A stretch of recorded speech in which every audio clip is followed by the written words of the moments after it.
Hi guys, Bigg Boss Malayalam season 7 നാളത്തെ promo വന്നിട്ടുണ്ട്. നാളത്തെ പ്രൊമോയിൽ കാണിച്ചിരിക്കുന്ന എല്ലാവരും നമ്മുടെ ലിവിങ് റൂമിൽ കൂടി നിന്നിട്ട് എനിക്ക് തോന്നുന്നു ഒരു നോമിനേഷൻ പ്രക്രിയയാണ് നടക്കുന്നത്. അതായത് എല്ലാവരും ചിലപ്പോൾ നോമിനേഷനിലുണ്ടാകും എന്ന് തന്നെയാണ് വിശ്വസിക്കുന്നത്. എല്ലാവരും നോമിനേഷനിലുണ്ടാവും. അങ്ങനെ ഓരോരുത്തർ വന്നിട്ട് ഇവിടെ നിന്നതിനുള്ള അനുഭവങ്ങൾ പറയുകയാണ്. എനിക്ക് തോന്നുന്നു അത് വോട്ട് ചെയ്യാൻ വേണ്ടിയിട്ടുള്ള കാര്യങ്ങളായിരിക്കും. എന്തായാലും അതിൽ നമ്മുടെ അനീഷൊക്കെ വന്ന് പറയുന്നുണ്ട്. അനീഷ് ആദ്യം പറഞ്ഞിരുന്നു ഞാൻ ആരെയും വീട്ടിൽ വിളിക്കില്ല എന്നൊക്കെ. പക്ഷേ എന്നാൽ അനീഷ് ഇതിൽ പറയുകയാണ് ഞാൻ ഭയങ്കരമായിട്ട് ഇമോഷണലി അറ്റാച്ച്ഡായി.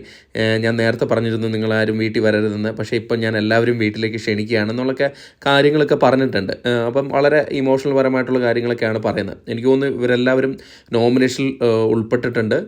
അപ്പം ഇവർക്കുള്ള കാര്യങ്ങൾ പറയാൻ വേണ്ടിയിട്ട് തന്നെയായിരിക്കും. അതോടൊപ്പം തന്നെ നെവിനൊക്കെ ഭയങ്കര ഇമോഷനായിട്ടാണ് സംസാരിച്ചിരിക്കുന്നത്. എനിക്കറിയില്ല, ചിലപ്പം കാര്യങ്ങളൊക്കെ മനസ്സിലായി കാണും. അതുപോലെ തന്നെ അനുമോളൊക്കെ സംസാരിക്കുന്നുണ്ട്. അപ്പോൾ എല്ലാവരും ഉൾപ്പെടുന്ന ഒരു നോമിനേഷൻ തന്നെയായിരിക്കും പ്രതീക്ഷിക്കുന്നത്. അതായിരിക്കും നടക്കുന്നത്. അതിനു വേണ്ടിയിട്ടാണ് എല്ലാവരും ലിവിങ് റൂമിൽ വിളിച്ചതെന്നാണ് തോന്നുന്നത്. പ്രൊമോ വളരെ കാര്യമായിട്ടുള്ള കാര്യങ്ങളൊന്നുമില്ല. വളരെ ശാന്തമായിട്ടുള്ളൊരു പ്രൊമോയാണ്. ഇനി അടിയും ഇടിയും ഉണ്ടാകാൻ ചാൻസ് വളരെ കുറവാണെന്ന് തോന്നുന്നു. എന്തായാലും നമുക്ക് കാത്തിരുന്ന് കാണാം നാളത്തെ ലൈവ് അപ്ഡേറ്റുകളൊക്കെ. അതുവരെയും ടാറ്റ ബൈ.